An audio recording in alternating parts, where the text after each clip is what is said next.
आज हम सबसे पहले भूकंप के बारे में पढ़ेंगे। भूकंप जो अंग्रेजी मीनिंग अर्थक्वेक से बना है। भूकंप का जो मीनिंग है, भूकंप की परिभाषा है, वो स्वयं शब्द में ही छुपा होता है। दो शब्दों के मेल से बना है भूकंप। भू का अर्थ होता है धरा, भूमि। कंप का अर्थ होता है कंपन, कांपना। जब भूमि के ऊपर कंपन की क्रिया महसूस की जाती है, कंपन महसूस किया जाता है, तो उसे हम भूकंप कह देते हैं।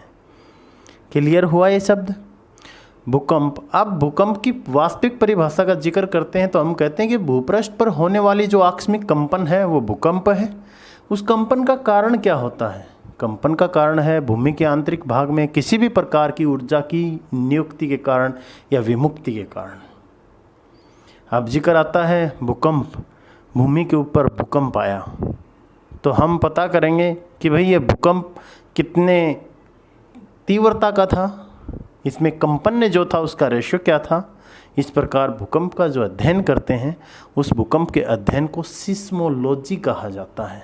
आपसे कोई पूछ लेता है कि भूकंप का अध्ययन क्या कहलाता है, तो हमारा सबसे पहला आंसर होता है भूकंप का जो अध्ययन होता है उसे सिस्मोलॉजी कहा जाता है।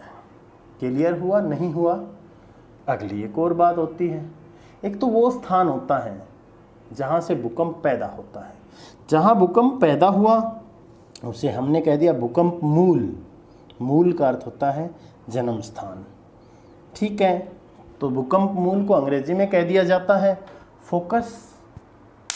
फोकस तो इस प्रकार क्या है, इसमें वो स्थान जहाँ से भूकंप पैदा हुआ हमने कहा उसको भूकंप मूल यानी फोकस।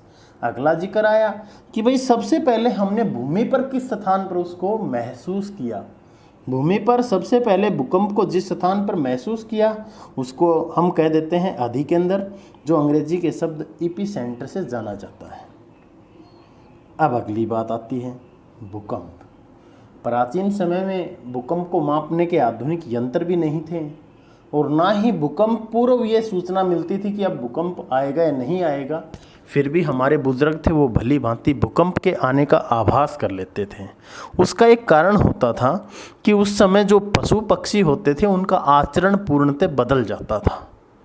भूमि के अंदर जितने भी कीट पतंगे रहते हैं, जब भूकंप आने से पूर्व वो बाहर निकलने शुरू हो जाते हैं। वर्तमान में वैज्ञानिक अनुमान लगा लेते हैं कि भूकंप आएगा। उसका कारण क्या है? हमारा जो वायुमंडल है उसमें रेडॉन गैस जो है उसकी मात्रा एकाएक बढ़ जाती है। इस प्रकार ये भूकंप आने से पूर्व के क्या है, संकेत है। अब अगली बातों का हम जिक्र करते हैं।